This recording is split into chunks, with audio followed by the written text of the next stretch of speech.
Welcome to Sunshine Cathedral's Queer God Squad. It's Tuesday, December 10th, 2024. I am Bishop Darrell Watkins, the senior minister here at Sunshine Cathedral. With me today is Sunshine Cathedral's executive minister, he's also my husband, Bishop Robert Griffin, Sunshine Cathedral's Minister of Connections, the Reverend Dr. Ann Atwell, and Reverend Kevin Tisdall, the Sunshine Cathedral Minister of Education. Visit sunshinecathedral.org to learn more about our progressive faith community and how you can be a part of it no matter where you live in the world. And if you live in South Florida, be sure to check out the Sunshine Cathedral Center for the Performing Arts, offering entertainment for the LGBTQ+ community to benefit the LGBTQ+ community. If you enjoy the Queer God Squad, please share this or other episodes with your friends, family, and social media communities. At Sunshine Cathedral, we want you to know that you are God's miracle, not God's mistake. This is the Sunshine Cathedral perspective. Do churches still matter? How about a queer church? According to Gallup, 56% of Americans say they rarely or never attend religious services. Only 30% claim to attend services weekly or almost weekly. The number of Americans who never attend religious services has doubled since the 1990s. 32 years ago, weekly worshipers outnumbered those who never attended religious services. Now, non-worshipers outnumber weekly attendees. Those who attend services most faithfully are members of the Latter-day Saints Church. The decline in attendance is driven mostly by generational shifts. Younger people are less likely to identify with any religion, and they are less likely to have been raised in a particular religion or any at all. If one is brought up religious and leaves the fold, one may always return. But if one is not brought up with religion, one may not feel as if there is a home to which they may return. Few Americans identify as Christian than in years past, and so that hinders church attendance. And an increasing distrust of institutions also fuels disinterest in organized religion.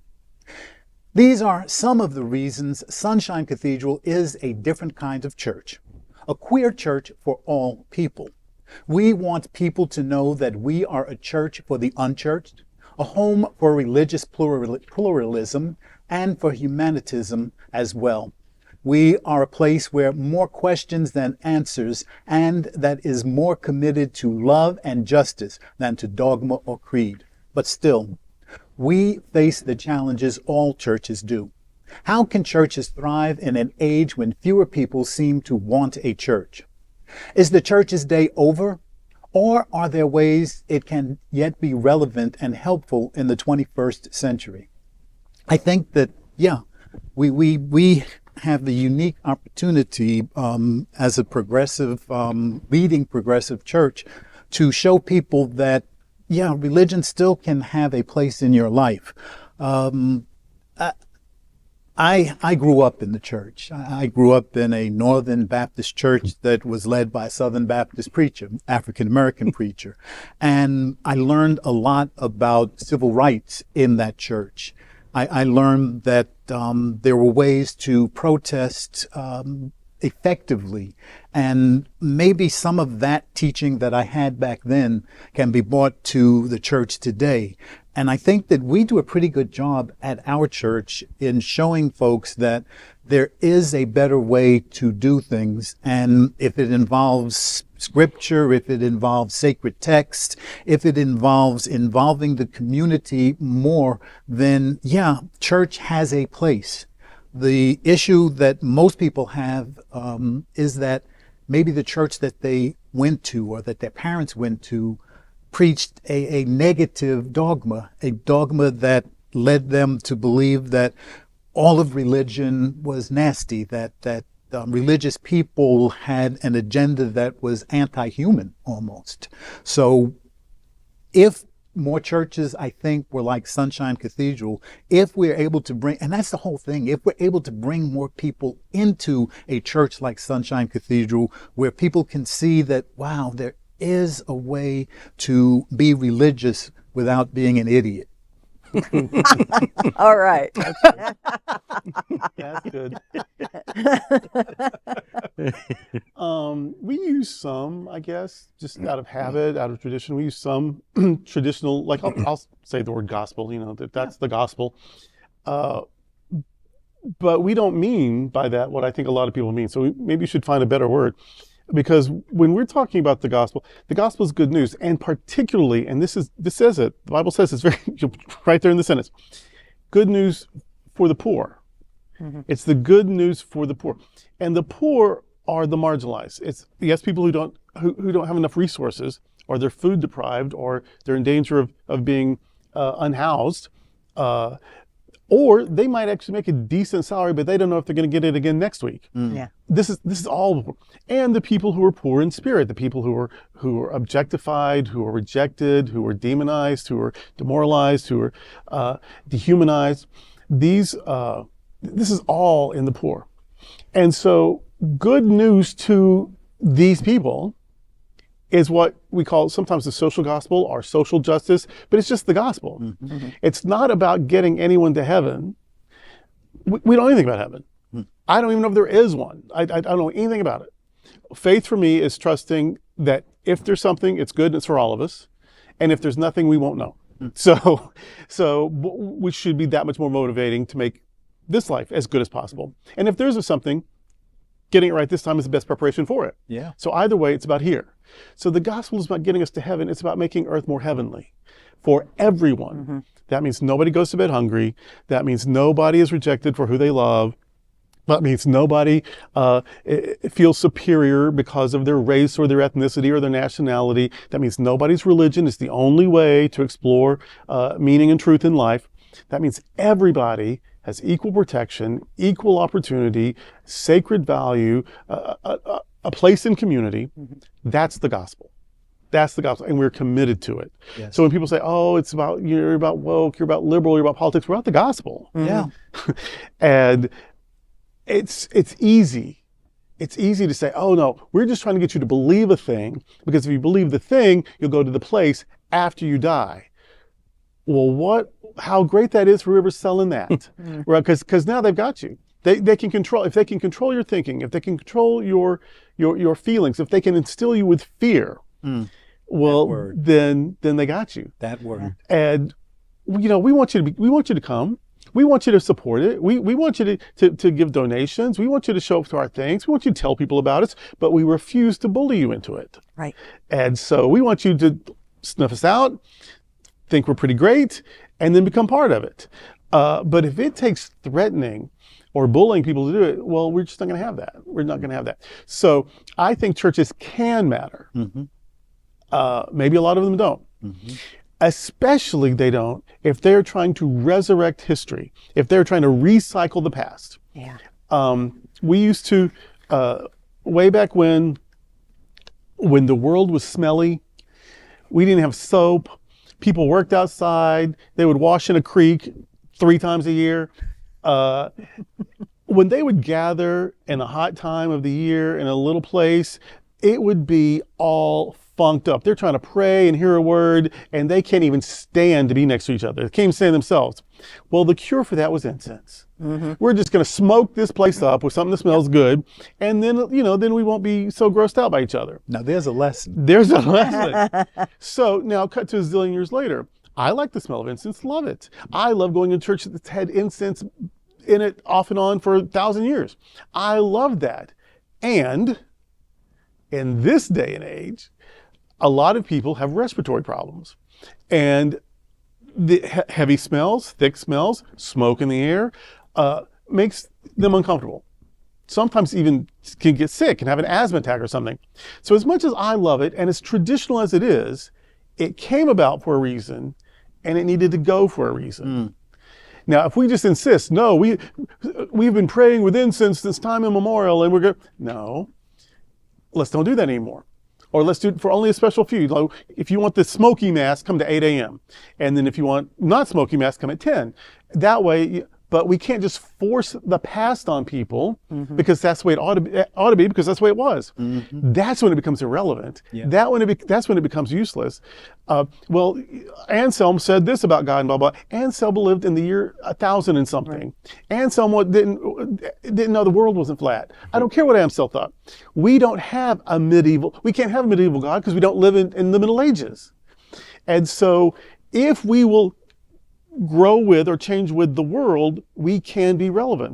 There can be a place for us because there's always going to be a positive message people need to hear. There's always going to be the joy of community that people need to experience. There's always going to be support when we marry and bury. We like people, on our side with that. So there'll always be a reason, but we've got to make it relevant. Now, you hear these statistics that fewer people go to church, fewer people even believe in God, fewer people identify as Christian. Are we going to ignore that, fight against it, pretend we can change it, or are we going to accept this is reality, and how do we minister in that reality? Right. This is one of the ways we talk about it. And we say we're open to ideas and to change. And so if church never looks like it did, I'm going to have some grief because I liked it the way it was. But my grief doesn't change reality. And that way we can learn from the Taoists. There's a Taoist story about a man whose teenage son broke his leg. And somebody says to him, "Oh, that's bad luck." And the guy says, "Maybe." And then it's time for conscription and people are being drafted to serve in the army to fight in a war. The kid can't go because his leg is busted. Somebody says, "Oh, what great luck." And the dad says, "Maybe." And the lesson is, it is what it is. Things happen as they do. So good times are going to come, bad times are going to come. If we get too attached to any particular outcome, eventually we're going to be hurting. We're going to be devastated because it isn't going to work out that way. But if we will take it as it comes, accept it for what it is, and be committed to, yes, it's this way, and I'm going to be okay. Yes, it's this way, and I can have peace regardless of the circumstance. That's what we can do. So yes, it may not look like it did, and maybe that's okay. And maybe our opportunity is to figure out how it can look now. And that's probably going to involve social media. That's probably going to involve streaming. That's probably going to involve small groups. That's probably going to involve Zoom. That's probably going to involve a lot of things. And those things may not include incense. And they may have smaller gatherings at a time in a room. I don't know. Maybe. But I do trust that it's going to be okay no matter what. So if we'll have that attitude, I think there is a place for us, even in need. Because our job isn't to make it be like it was. Our job is to find a need and fill it. And we're going to do that the way it's done now, not the way it used to be. Right. Every Sunday when our worship ends, we say, "Our worship has ended. Let our service begin." And I think that we're finding relevance maybe in a little bit of a different way by feeding people, by the Sunshine Pride House, by offering space for recovery meetings, by offering space for LGBTQ youth and seniors. We are relevant. And for a lot of people, I've heard when we have our food sharing, our food pantry, that for people who come in and make the grocery bags, that's their worship. That is their worship. And they pray by working and filling the bags. And for others, it's worship to offer the food. And what can I get for you? Is there something specific that you like? Let's see what we can do to help you out. That's worship. Are you going to see them on Sunday mornings? Maybe. Maybe. And maybe not. They have found a way to worship that works for them. And that's kind of changing our relevance in the 21st century. Sometimes people will say, "Well, I like it when, we sing the old hymns," or "I like it when the room is full." And well, I'm glad you like it, and, but it's not all about you. Exactly. Maybe some people worship by filling grocery bags. Maybe some people pray by offering service. And instead of saying, "Well, I wish it was this instead of that," let's just try to offer it all. And be thankful for those who access whichever one they need. Right.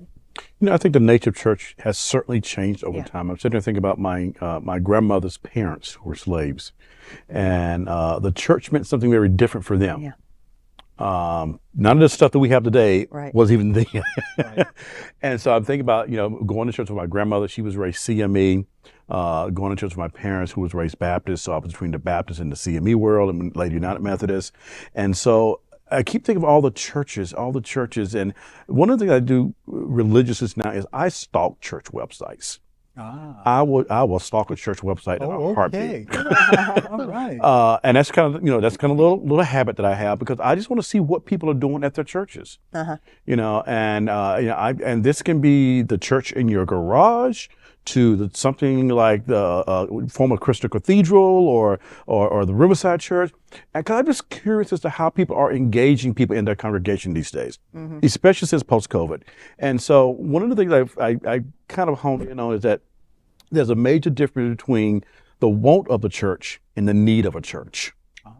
There's that thing that, I just want to be able to go to church. I was going to say, desire. You're saying desire. Desire, yeah. In our southern way of saying it, you might not have heard what we were saying. That's the way we do it. But desire. I desire to go to church. I want to go to church, versus I need to go to church, or I have to go to church.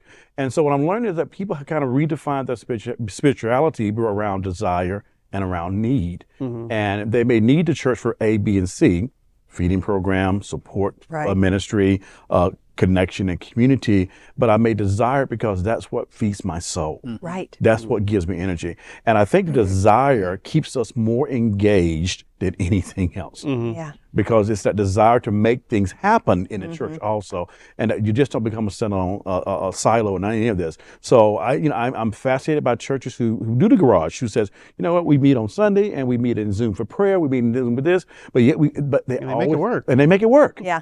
And so I think this is whatever situation you find yourself in, to be able to be content. I think it may work for churches as well. Whatever your makeup is, make it work. But I think the question is, do church still matter? My simple answer is yes. Yeah. And it only matters by what we bring to it. Right. And it's not always about what the church gives back, but it's also about what we bring into it. That's right. And we say we are the church. So the church matters because we matter. I don't know that the traditions necessarily matter. Some of them are useful, and some of them outlive their usefulness. I loved, as an Episcopalian, I loved taking communion at communion rail, kneeling. It felt so all reverent, and I felt so, holy. I go up very somberly, and I kneel, and I put my hand out, and I think, and I just think that, I'm kneeling in the presence. That guardrail started out as a fence to keep chickens off the altar. Yep. And so that's a true story, again, from the Middle Ages. Keeps up. And so, no, if we like it, it doesn't cause any problems, fine. But it probably started for a reason that no longer exists. And that happens over and over and over. And so that's not the part that matters. Whether you stand or kneel for communion, whether you use wine or grape juice, whether you do it at all. There are churches that rarely do communion, and they seem to, like going to church still. So there's just different ways of doing it. And if we try to preserve the stuff, that's when it becomes irrelevant. Right. I like the stuff, or some of the stuff, but when over half of the people are saying, well, I don't care about any stuff. I'm going to worship at St. Mattress today. Well, then let's bring it to them so they can be at St. Mattress and still hear our message. Right. Or whatever. I have followed some iconic churches my whole adult life. And for the first time ever, when I'm watching them, I'm seeing empty pews where it would have been unthinkable that if you saw an empty pew, that means they weren't having a service. And so that's just the new world. But I can't give on church because it doesn't look the way it used to look. Right. I've got to figure out we have a message, we have a mission, and we have a community. How do we get people in the community if they won't be here? There still has to be a way. Yes. How do we get the message out? How do we work our mission? And for me, that's the point. That's what I'm committed to. Not does the music sound like it did when I was a kid, or not do people show up with I want them to show up. That's an eternal struggle for me. If I'm not happy with that because it doesn't look the way it used to, that's a me thing, and I need to work on that. And while I'm working on that, I need to make sure still that our mission and our message and our community is accessible beyond 10:30 Sunday morning.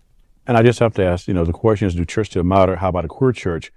I think the queer church is going to be needed now more than ever before. Especially with what we're facing on so many different levels. Yep. People will need to know that there is a queer church for them, because the queer identifies clearly who we are. Yeah. Yes. Yes. There's no mistaking We're here for you. We're here for you. If you're anywhere in the acronym community, clearly we're here for you. So I think that we just have to be mindful of that also as we look at the future. Yeah. The queer church. And I've Just we need said, it more than ever before. I've said since election day, I've said every day since, or ever since, church is not a community. I mean, it's not a club. It is a community, but it's not a club. It's a fortress. Yes. We are our church.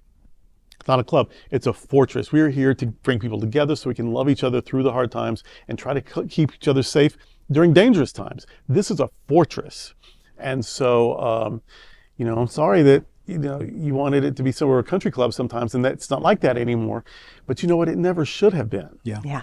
It should have always been a fortress or a hospital or a home or, something. It should always have been a place of service and refuge. And as long as it's that, yes, there's needed. There's always going to be a need for service and refuge. It may not look like High Mass or a Pentecostal tent revival. Or it may, maybe, maybe. But it's okay whether it is or not, as long as we stay on mission, stay on message, and stay focused on building a community even beyond the walls. And healing the hurts. Particularly, yes. We are a spirit-seeking community, healing the hurts caused by hatred. Well, that's today with the Queer God Squad. We want to thank you for joining us. We're here daily at 3 p.m. to have some fun and to discuss what our LGBTQ plus community is talking about. Sunshine Cathedral is the world's leading progressive queer church. Progressive, queer, and God are words that naturally should go together. We all are in this together. Remember that. You are God's miracle, not God's mistake. Until next time, we are the Queer God Squad. Goodbye.